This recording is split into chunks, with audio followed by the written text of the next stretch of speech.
The reason I wanted to save this building is because, there's a couple of different reasons. I mean, one, obviously, I've been down this path before. American pickers made Mike Wolfe both rich and famous. But then, things took a wild turn. First came a pricey divorce that set him back $5.8 million. Then, his longtime friend Frank passed away not long after a bitter fallout between them. Now, one of his stores has suddenly shut its doors, and fans are left wondering, is the whole show even legit? With rumors of fake fines and neighbors fed up with the fuss, the truth about Mike Wolfe is finally surfacing, and it's way messier than the TV version. Mike Wolfe was born on June 11, 1964, in Joliet, Illinois. When he was still little, his family moved to Bettendorf, Iowa, where he grew up alongside his siblings Beth and Robbie. His mom, Rita, raised the kids on her own, juggling hard work with trying to make ends meet. They didn't have much money, but Mike never let that stop him. He was the kind of kid who could spot opportunity in places no one else even thought to look. To dodge bullies on his way to school, Mike took a different route, sneaking through alleys and backyards. That's where he first noticed things that others just tossed aside. At only 6 years old, he found an old banana seat bike hidden in some weeds behind a neighbor's house. He cleaned it up, pumped the tires, and flipped it for $5. It wasn't just about the cash. He loved the feeling of finding treasure where no one else had bothered to look. That moment lit a spark in him. As he got older, Mike spent less time doing what most kids did, and more time hunting for hidden gems. Old bikes, dusty furniture, random antiques. While other kids were glued to the TV or out playing football, Mike was dragging home rusted-up bikes and wobbly chairs, determined to fix them up. His mom noticed how into it he was and let him turn the family garage into his very own workshop. He wasn't just hoarding old stuff. He was learning how to bring it back to life and sell it on. His love for bikes even led to opening his own shop before antiques fully stole his heart. By the year 2000, Mike decided to go all in. He opened up Antique Archaeology in LeClaire, Iowa, a quirky little shop filled with cool finds from his road trips and pick-and missions. He'd spend his days digging through barns, sheds, and even old factories, chasing after forgotten pieces of America's past. Business was picking up, but in 2010, everything exploded when American Pickers hit the History Channel. The show was a smash hit.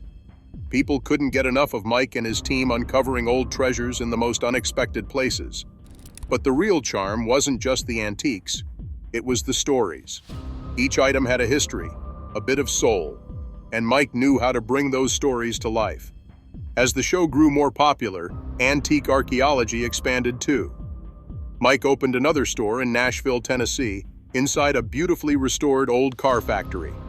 It quickly became more than just a shop. It turned into a hotspot for history lovers wanting to soak up some nostalgia. Mike built his business on a simple but powerful idea: rescue lost bits of history, fix them up, and find people who care about what they represent. His knack for spotting the good stuff and sharing the tales behind it turned his little shop into something way bigger than he'd ever dreamed. He even started a clothing line called 2 Lanes, inspired by those small-town road trips and laid-back American vibes. Plus, he wrote Kid Pickers, a fun book that encourages kids to discover the magic of collecting old stuff and learning from it. But Mike didn't stop there. He wasn't just interested in buying and selling antiques. He wanted to help protect history, too. Through projects like This Place Matters, a campaign with the National Trust for Historic Preservation, he got involved in saving old buildings and reviving forgotten town landmarks. In his hometown of LeClaire, he took an old 1947 Chevy dealership and turned it into a charming retail space, while keeping its vintage charm intact. Down in Columbia, Tennessee, he rolled up his sleeves again, helping bring new life to old places that had been left behind. Before American Pickers was even a thing, Mike had already been living the life. He wasn't some TV guy playing a part. He was the real deal. A lifelong picker who'd spent decades roaming back roads, digging through dusty barns, and tracking down long-lost treasures. He didn't just collect stuff. He collected memories and stories. He even filmed some of his early adventures, capturing the joy of the hunt and the human stories hiding behind every rusty sign and cracked leather seat. Those early videos Mike filmed weren't just random clips. They became the heart of his pitch to TV networks. He wasn't just trying to get a show on the air, he was sharing a whole idea. He wanted to show people how exciting history could be, especially when it's connected to the everyday folks who unknowingly helped preserve it. For 5 long years, he tried to sell his idea, but no one was biting. Most networks couldn't see why 2 guys driving around looking for antiques would be worth watching. Still, Mike didn't back down. Deep down, he knew he had something special. Then in 2009, his patience finally paid off. The History Channel saw what others didn't. And just like that, American Pickers was on its way. The show premiered on January 18, 2010, and it was a smash right from the start. The very first episode pulled in 3.1 million viewers, making it the most successful debut on the channel since Ice Road Truckers. Not long after, those numbers jumped close to 4 million. The timing couldn't have been better. Pawn Stars had already shown that people were into reality shows with a history twist, and American Pickers slotted in perfectly. But it had something different too. It had heart. This wasn't just about buying and flipping old stuff. It was about the stories behind the things, the places they came from, and the people who held on to them. A big part of the magic came from Mike's partnership with Frank Fritz. The two had been mates since middle school, bonding over their shared love of antiques. They both grew up without their dads around, and that shared experience, along with their passion for the hunt, brought them closer. So when Mike finally got the green light to make American Pickers, Frank was the obvious choice for co-host. Frank brought something special to the table. He was easygoing, funny, and had a real thing for quirky collectibles. Everything from old oil cans to weird toys. He had a way of making folks feel relaxed on camera, which helped bring out some of the best stories from the people they visited. Their chemistry felt real, because it was. It didn't come off as scripted or fake. It was just 2 longtime friends doing what they loved, and that made people feel like they were part of the adventure. Even when things later went sour between them and Frank left the show in 2021, no one could deny the role he played in its success. But it wasn't just about the guys in front of the camera. American Pickers stood out because of how it told its stories. Each episode felt like a mini road trip through time. They didn't just focus on what an item was worth. They dug into where it came from, who owned it, and why it mattered. That storytelling approach gave even the oddest items a surprising sense of meaning. What looked like junk at first glance often had deep ties to someone's life or to a particular moment in history. There was also a bigger message woven through it all. Picking wasn't just a way to make a quick buck. It was about breathing new life into things that still had value. In a world where people throw out the old for the new without a second thought, the show reminded viewers that history still matters, that old stuff has stories worth saving. It was like an ongoing lesson in sustainability, told with rusty signs, classic bikes, and forgotten family heirlooms. Right from the start, American Pickers showed a new way to look at history on TV. It wasn't stuck in dusty museums or buried in textbooks. It was alive, in garages, barns, and backyard sheds across the country. It was in the people and the places no one was paying attention to. For over a decade, Mike Wolfe and Frank Fritz crisscrossed the country, turning piles of rust into pieces of the past worth preserving. But while their on-screen partnership looked strong, things behind the scenes were falling apart. By 2020, the cracks in their friendship were too big to ignore. Frank suddenly stopped appearing on the show. At first, no one said much about it, and fans held on to hope that he'd come back. But the months went by, and still, no Frank. Then, in July 2021, Mike made it official with a post on Instagram. Frank was out. He said their time together had its ups and downs, and added that Frank would be missed. But Frank wasn't having it. As far as he was concerned, Mike's post didn't mean much at all. In an interview, Fritz didn't hold back. He called Wolfe's public statement complete nonsense. Later on, he revealed that the two of them hadn't spoken in 2 years. Even after Fritz went through major back surgery in 2020, Wolfe never reached out. "He knew my back was bad, but he didn't bother to call and ask how I was doing," Fritz said. He felt abandoned by someone he had considered a friend for over 4 decades. But the silence wasn't the only thing bothering him. Fritz believed the show had gradually become all about Wolfe. "It's tilted toward him 1,000%, he said. He likened their relationship to a band where Wolfe always stood in the spotlight while he played backup. As if that wasn't enough, health issues complicated things even more. Fritz had long struggled with Crohn's disease, which left him exhausted and in pain.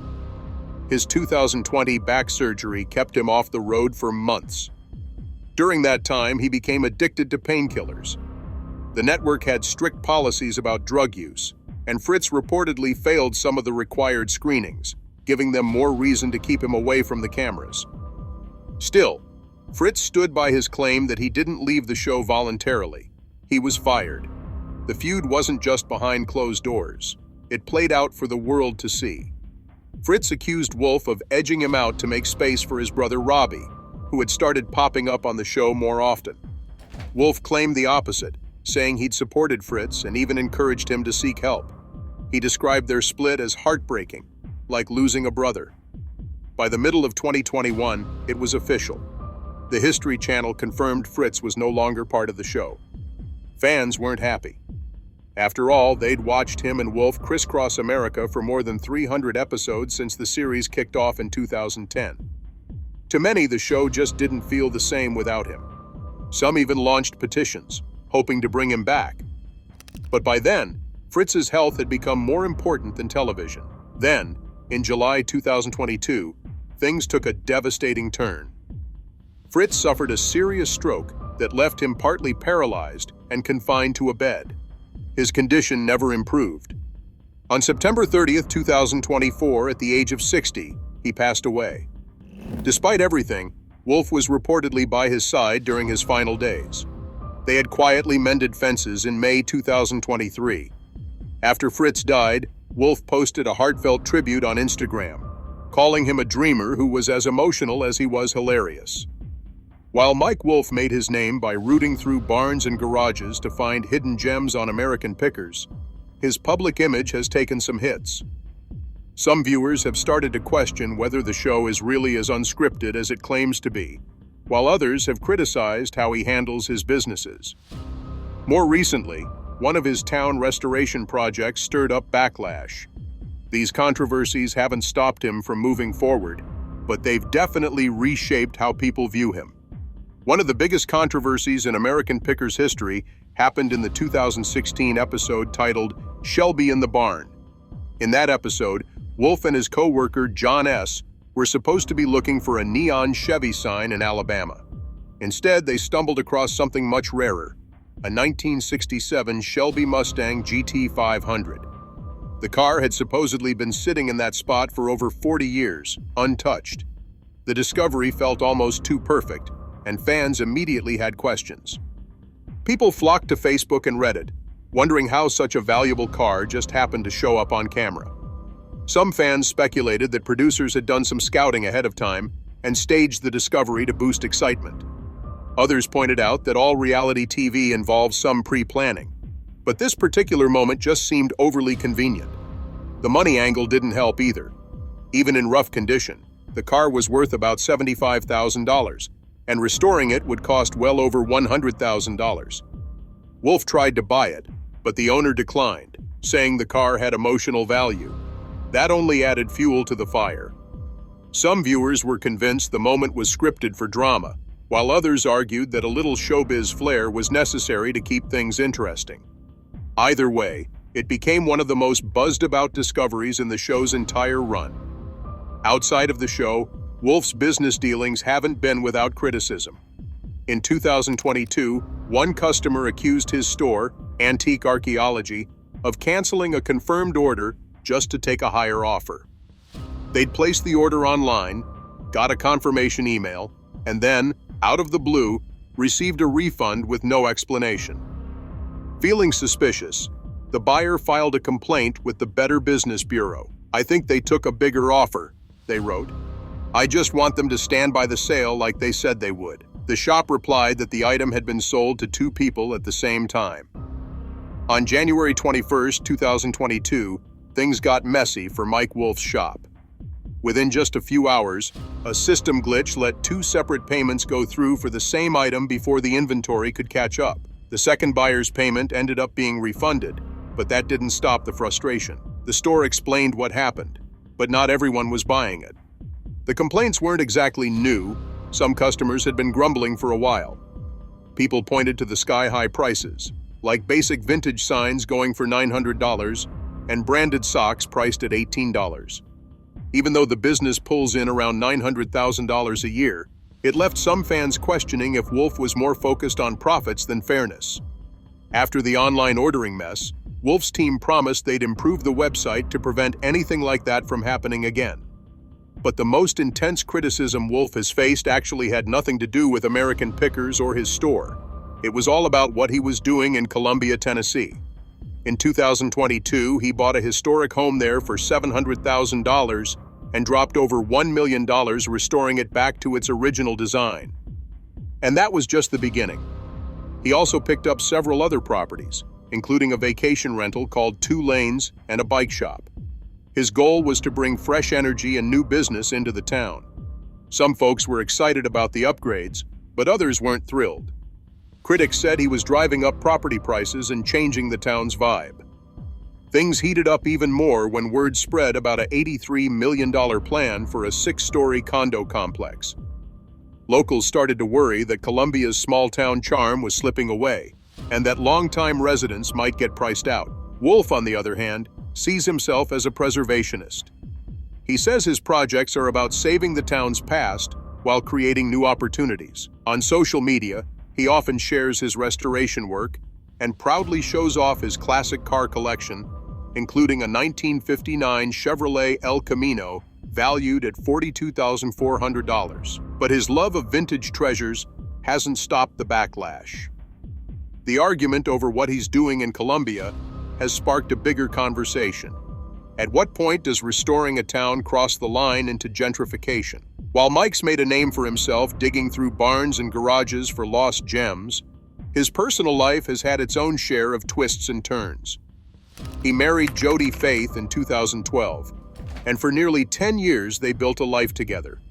But their marriage was tested early on when Jody was diagnosed with stage 2 non-Hodgkin's lymphoma in 2013. She battled through years of treatment before finally being declared cancer-free in 2020. Even after going through all of that side by side, the relationship couldn't hold. They separated in June 2020, and by December 2021, their divorce was finalized. The reason? Irreconcilable differences. The settlement wasn't small. Jody received more than $5.8 million in cash, plus properties in Tennessee and North Carolina. She was also awarded royalties from American Pickers and $12,100 a month in child support. She got primary custody of their daughter, Charlie, but Mike stayed deeply involved. He often posts about Charlie online, sharing sweet moments and making it clear that fatherhood means everything to him. Though the divorce was painful, it also became a turning point. On November 6, 2024, Mike turned 60. His girlfriend, Letitia Clean, celebrated him with emotional birthday messages that highlighted how far he'd come and everything he'd accomplished. For Mike, that birthday wasn't just about getting older. It was a chance to take stock of his life. After decades on the road chasing antiques and telling forgotten stories, his focus began to shift. He talked about putting more energy into the small circle of people who truly mattered to him and choosing deep, personal connections over nonstop work. But even with that new mindset, his love for picking never faded. He still traveled the country, still hunted down rare items, and still connected with fascinating people and their stories. Turning 60 didn't slow him down. If anything, it gave him a whole new appreciation for everything he'd experienced along the way. Mike Wolfe has always been on the go, chasing relics of the past. But when 2025 rolled in, it brought something no one expected. In February, Mike Wolfe's Nashville antique shop, Antique Archaeology, suddenly closed its doors.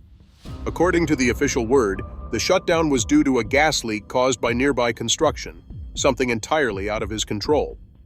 His team posted a message on social media apologizing for the inconvenience and letting fans know they were working on the issue. They promised to keep everyone updated on when the store would reopen, but by late February, there was still no definite date. Naturally, this sparked plenty of speculation. Some fans assumed the closure would be short-lived, just a bump in the road. Others weren't so sure. With retail businesses facing challenges nationwide and American pickers experiencing a dip in ratings, people started wondering if there was more going on behind the scenes. Even though nothing in the store's statement suggested anything beyond the gas leak, the questions didn't stop. The Nashville shop isn't just a regular antique store. Nestled in Marathon Village, a historic part of the city, it's been a must-see destination for American pickers fans and vintage lovers alike. Alongside the original location in LeClaire, Iowa, it's been a big part of Wolfe's brand. More than a business, it's been a physical expression of his deep love for forgotten treasures. Still, even the best-known stores face challenges.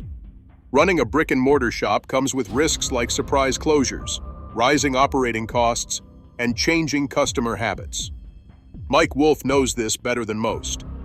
While he hasn't said anything about the long-term fate of the Nashville shop, fans are holding out hope that it's just a temporary pause and not the end of an era. The store's unexpected closure was only one piece of a much larger emotional puzzle in Mike's life over the past year.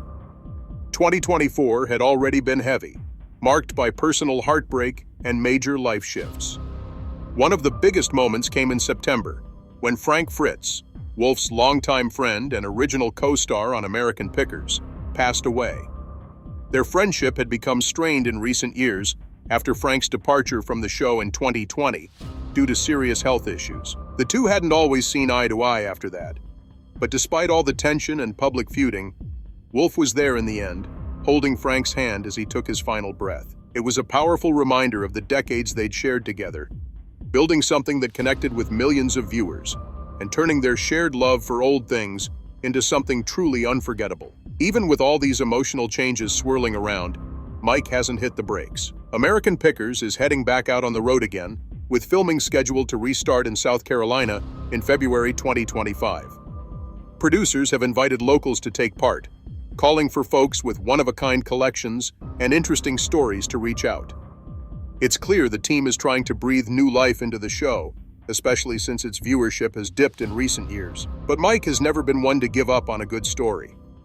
He spent decades rummaging through barns, garages, and dusty old sheds looking for something that sparks excitement, and he still believes in the magic of the hunt. Off-screen, his other ventures are going strong. Two Lanes Guest House, his boutique rental in Columbia, Tennessee, continues to welcome travelers, and Columbia Motor Alley, his vintage-inspired space for classic car lovers, is still humming along. Despite juggling so many different things, Wolfe has kept his passion for uncovering and preserving history right at the center of everything he does. While most people know him as the guy from American Pickers, that's only part of the story. He spent years transforming that passion into something much bigger, writing books, restoring buildings, and using his platform to inspire others to appreciate the past in new ways. One of the most meaningful projects outside of TV has been his book Kid Pickers, which he wrote to get kids excited about history through antiques.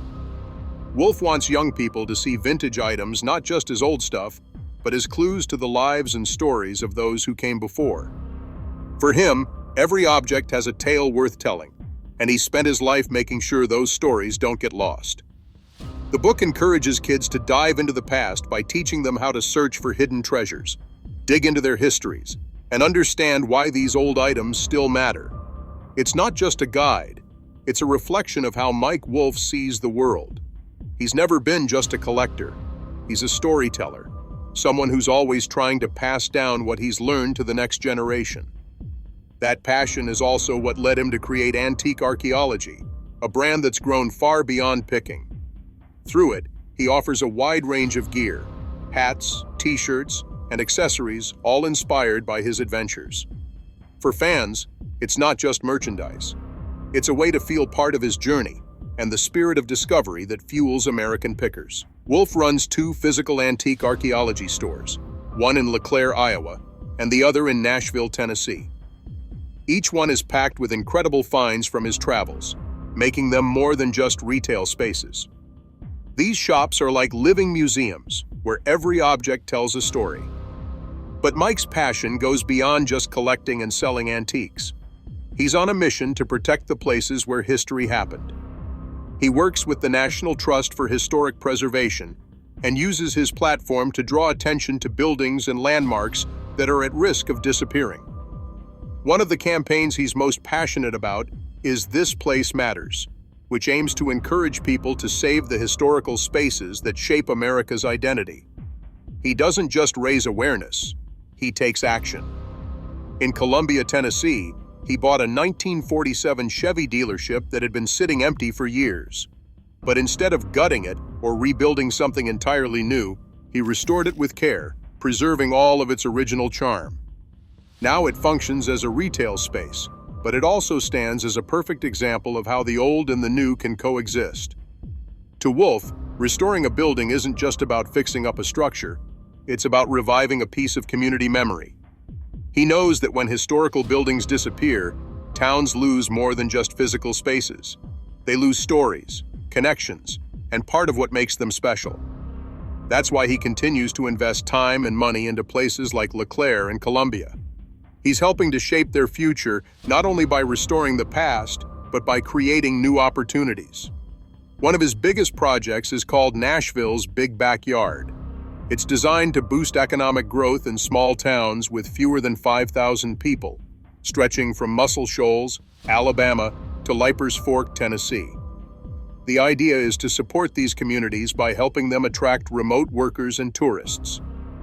With backing for infrastructure, tourism, and marketing, Wolfe is making sure that these small towns don't just hang on, they thrive. Wolfe's love for saving history doesn't stop at buildings or antiques. He's also obsessed with vintage motorcycles, a passion that started when he was just 13. That's when he secretly bought his first bike without even telling his mom. Since then, his collection has grown to over 130 antique motorcycles. Some of the most prized include a 1913 Indian Twin and a 1934 Harley-Davidson VL. He's especially drawn to American bikes made before 1920, which he sees as the pioneers of motorized travel. But unlike many collectors who prefer to restore bikes to showroom condition, Mike values originality. He keeps his motorcycles in the state they were found, scratches, rust, dents, and all. Because to him, that's where the real story lives. And these bikes aren't just for show. Wolfe actually rides them, taking long scenic trips and connecting with others who share his appreciation for vintage machines. He's even worked with museums like Wheels Through Time in Maggie Valley, North Carolina, helping showcase rare motorcycles and preserve their stories for future generations. In January 2025, he made headlines when he auctioned off 62 bikes from his personal collection at Mecum Auctions in Las Vegas. But this wasn't about downsizing, it was about shifting his focus. He wants to zero in on specific eras of motorcycle history and give other collectors the chance to own something meaningful. To Wolfe, these motorcycles aren't just machines. They're storytellers, just like the antiques, buildings, and old signs he's been collecting for years. Everything he does, whether it's digging through a dusty barn, restoring a forgotten storefront, or riding a century-old motorcycle, is about keeping the past alive. He wants people to understand that old things have value not just because they're rare or collectible, but because they represent lives, memories, and moments that should never be lost.